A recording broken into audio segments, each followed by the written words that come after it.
ನಾನು ಹರ್ಷಿತಾ. ಕಾರ್ವಾಪ್ಲರ್ ಚಾನೆಲ್ಗೆ ಸ್ವಾಗತ. ಶಾಸಕರ ಅನುದಾನದಿಂದ 4 ಆಂಬ್ಯುಲೆನ್ಸ್. ಕಾರವಾರ.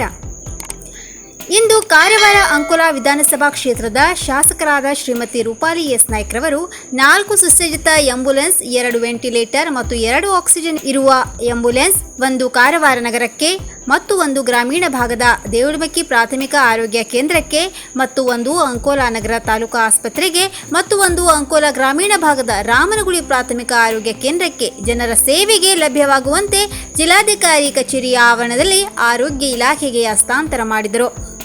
ವೆಂಟಿಲೇಟರ್ ಇರುವ ಆಂಬ್ಯುಲೆನ್ಸ್ ನಮ್ಮ ಕ್ಷೇತ್ರದಲ್ಲಿ ಅಷ್ಟೇ ಅಲ್ಲ, ನಮ್ಮ ಉತ್ತರ ಕನ್ನಡ ಜಿಲ್ಲೆಯಲ್ಲೂ ಇಲ್ಲದೇ ಇರುವುದರಿಂದ ರೋಗಿಗಳಿಗೆ ಸಾಗಿಸಲು ತುಂಬಾ ತೊಂದರೆಯಾಗುತ್ತಿತ್ತು ಮತ್ತು ನಮ್ಮ ಜಿಲ್ಲೆಗೆ ಅಂತಹ ಸುಸಜ್ಜಿತ ಆಂಬ್ಯುಲೆನ್ಸ್ ತರುವುದು ನನ್ನ ಕನಸಾಗಿತ್ತು.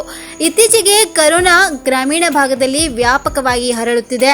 ಈ ಸಂದರ್ಭದಲ್ಲಿ ನನ್ನ ಕ್ಷೇತ್ರದ ಜನರು ಕೋವಿಡ್ ಸೋಂಕಿತರು ಆಂಬ್ಯುಲೆನ್ಸ್ ಇಲ್ಲದೆ ಪರದಾಡುವಂತಾಗಬಾರದು ಮತ್ತು ಇತರೆ ಕಾಯಿಲೆ ಇರುವ ರೋಗಿಗಳಿಗೂ ಕೂಡ ತೊಂದರೆ ಆಗಬಾರದೆನ್ನುವ ಮೂಲಕ ಕ್ಷೇತ್ರದ ಜನರ ಆರೋಗ್ಯದ ಹಿತದೃಷ್ಟಿಯಿಂದ ತುರ್ತು ಪರಿಸ್ಥಿತಿಯಲ್ಲಿ ಉಪಯೋಗವಾಗುವಂತೆ ತುಂಬಾ ಅವಶ್ಯಕತೆ ಇರುವುದರಿಂದ 2 ತಾಲೂಕಿಗೆ ವೆಂಟಿಲೇಟರ್ ಆಂಬ್ಯುಲೆನ್ಸ್ ನನ್ನ ಶಾಸಕರ ಪ್ರದೇಶಾಭಿವೃದ್ಧಿ ಅನುದಾನದಿಂದ ನೀಡಿದ್ದೇನೆ. ಈ ಸಂದರ್ಭದಲ್ಲಿ ರಾಜ್ಯದ ಮುಖ್ಯಮಂತ್ರಿಗಳಾದ ಸನ್ಮಾನ್ಯ ಶ್ರೀ ಯಡಿಯೂರಪ್ಪಜಿರವರಿಗೆ ಶಾಸಕರ ಪ್ರದೇಶಾಭಿವೃದ್ಧಿ ಅನುದಾನ ಬಳಸಿಕೊಳ್ಳಲು ಅನುಮತಿ ನೀಡಿರುವುದಕ್ಕೆ ಧನ್ಯವಾದಗಳು ಅರ್ಪಿಸುತ್ತೇನೆ ಎಂದರು. ಈ ಆಂಬ್ಯುಲೆನ್ಸ್ನಲ್ಲಿ wheelchair, suction pump, multipara monitor, defibrillator, syringe, transport ventilator ಇರಲಿದೆ.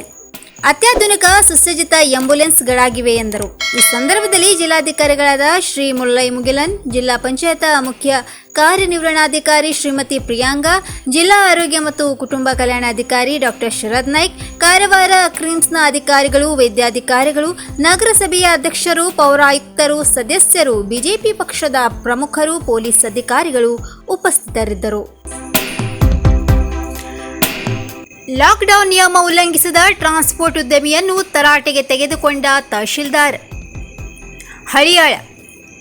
ಲಾಕ್ಡೌನ್ ನಿಯಮ ಉಲ್ಲಂಘಿಸಿ ಕಚೇರಿ ತೆರೆದು ಕುಳಿತಿದ್ದ ಟ್ರಾನ್ಸ್ಪೋರ್ಟ್ ಉದ್ಯಮಿಯೋರ್ವನನ್ನು ತಹಶೀಲ್ದಾರ್ ಪ್ರವೀಣ್ ಕುಮಾರ್ ಹುಚ್ಚಣ್ಣವರವರು ತರಾಟೆಗೆ ತೆಗೆದುಕೊಂಡ ವಿದ್ಯಮಾನ ಪಟ್ಟಣದಲ್ಲಿ ಗುರುವಾರ ನಡೆದಿದೆ. ಪಟ್ಟಣದ ಗಣಪತಿ ಗಲಿಯ ಮಸೀದಿ ಬಳಿ ಇರುವ ಭಾರತ ಟ್ರೇಡಿಂಗ್ ಕಂಪನಿ ಹೆಸರಿನ ಕಚೇರಿ ಇದ್ದು, ಅಲ್ಲಿ ಕಚೇರಿಯಲ್ಲಿ 7ಕ್ಕೂ ಹೆಚ್ಚು ಜನ ಹಾಗೂ ಹೊರಗೆ 6ಕ್ಕೂ ಹೆಚ್ಚು ಜನ ಇರುವುದನ್ನು ಕಂಡ ತಹಶೀಲ್ದಾರ್ ಅವರು ಆಕ್ರೋಶದಿಂದ ಉದ್ಯಮಿಯನ್ನು ತರಾಟೆಗೆ ತೆಗೆದುಕೊಂಡು ಹಳಿಯಾಳ ವಿಶೇಷ ಕಂಟೈನ್ಮೆಂಟ್ ಝೋನ್ ಆಗಿದ್ದು 10 ಗಂಟೆ ಬಳಿಕ ಸಂಪೂರ್ಣ ಬಂದಿರುವಾಗ ಕಚೇರಿ ತೆರೆದಿರುವುದು ಏಕೆ ಇತ್ಯಾದಿ ಪ್ರಶ್ನೆಗಳನ್ನು ಕೇಳಿದರು. ಈ ಸಂದರ್ಭದಲ್ಲಿ ಉದ್ಯಮಿ ಸರಿಯಾಗಿ ಉತ್ತರಿಸದೆ ಅಧಿಕಾರಿಗಳಿಗೆ ಪ್ರತಿವಾದಿಸಿದಾಗ ಸಿಪಿಐ ಡಾಕ್ಟರ್ ಮೋತಿಲಾಲ್ ಪವಾರ್ ಹಾಗೂ ಪುರಸಭೆ ಮುಖ್ಯಾಧಿಕಾರಿ ಕೇಶವ್ ಚೌಗಲೆ ಅವರು ಸಹಿತ ಉದ್ಯಮಿಯನ್ನು ತರಾಟೆಗೆ ತೆಗೆದುಕೊಂಡರು. ಅಲ್ಲದೆ ಕಚೇರಿಯನ್ನು ಬಂದ್ ಮಾಡಿಸಿದರು. ಸರಿಯಾದ ಪರವಾನಗಿ ಇಲ್ಲದಿದ್ದರೆ, ನಿಯಮಾವಳಿಯನ್ನು ಉಲ್ಲಂಘಿಸಿದ್ದರೆ ಪ್ರಕರಣ ದಾಖಲಿಸುವುದಾಗಿ ಖಡಕ್ ಎಚ್ಚರಿಕೆ ನೀಡಿದರು.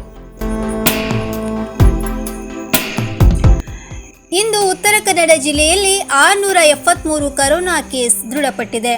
ಕಾರವಾರ 43, ಅಂಕೋಲಾ 5, ಕುಮಟಾ 104, ಹೊನ್ನಾವರ 92, ಭಟ್ಕಳ 78, ಸಿರಸಿ 94, ಸಿದ್ದಾಪುರ 59, ಯಲ್ಲಾಪುರ 23, ಮುಂಡಗೋಡ 43, ಹಳಿಯಾಳ 90, ಜೋಯಿಡಾ 42. ಅದರಂತೆ 722 ಕರೋನಾ ಸೋಂಕಿತರು ಗುಣಮುಖ ಹೊಂದಿ ಆಸ್ಪತ್ರೆಯಿಂದ ಬಿಡುಗಡೆಯಾಗಿದ್ದಾರೆ. ಕಾರವಾರ 80, ಅಂಕೋಲಾ 45, ಕುಮಟಾ 83, ಹೊನ್ನಾವರ 50, ಭಟ್ಕಳ 53, ಸಿರಸಿ 156, ಸಿದ್ದಾಪುರ 110, ಯಲ್ಲಾಪುರ 71, ಮುಂಡಗೋಡ 22, ಹಳಿಯಾಳ 39, ಜೋಯಿಡಾ 13. ಈವರೆಗೆ ಉತ್ತರ ಕನ್ನಡ ಜಿಲ್ಲೆಯಲ್ಲಿ 43,374 ಕರೋನಾ ಪಾಸಿಟಿವ್ ಕೇಸ್ ಸಿಕ್ಕಿದೆ. ಅದರಂತೆ 36,976 ಕರೋನಾ ಸೋಂಕಿತರು ಗುಣಮುಖ ಹೊಂದಿ ಆಸ್ಪತ್ರೆಯಿಂದ ಬಿಡುಗಡೆಯಾಗಿದ್ದಾರೆ. ಇನ್ನು 5,830 ಕರೋನಾ ಸೋಂಕಿತರು ಚಿಕಿತ್ಸೆ ಪಡೆಯುತ್ತಿದ್ದಾರೆ. ಅದರಲ್ಲಿ 525 ಕರೋನಾ ಸೋಂಕಿತರು ಆಸ್ಪತ್ರೆಯಲ್ಲಿ ಹಾಗೂ 5,305 ಕರೋನಾ ಸೋಂಕಿತರು ಹೋಮ್ ಐಸೋಲೇಷನ್ನಲ್ಲಿ ಚಿಕಿತ್ಸೆ ಪಡೆಯುತ್ತಿದ್ದಾರೆ. ಇಂದು ಉತ್ತರ ಕನ್ನಡ ಜಿಲ್ಲೆಯಲ್ಲಿ 14 ಕರೋನಾ ಸೋಂಕಿತರು ಮರಣ ಹೊಂದಿದ್ದಾರೆ. ಈವರೆಗೆ ಉತ್ತರ ಕನ್ನಡ ಜಿಲ್ಲೆಯಲ್ಲಿ 568 ಕರೋನಾ ಸೋಂಕಿತರು ಮರಣ ಹೊಂದಿದ್ದಾರೆ. ಇನ್ನು ಮತ್ತಷ್ಟು ಸುದ್ದಿಗಾಗಿ ಕಾರವಾರ ಪ್ಲಸ್ ವೀಕ್ಷಿಸಿ.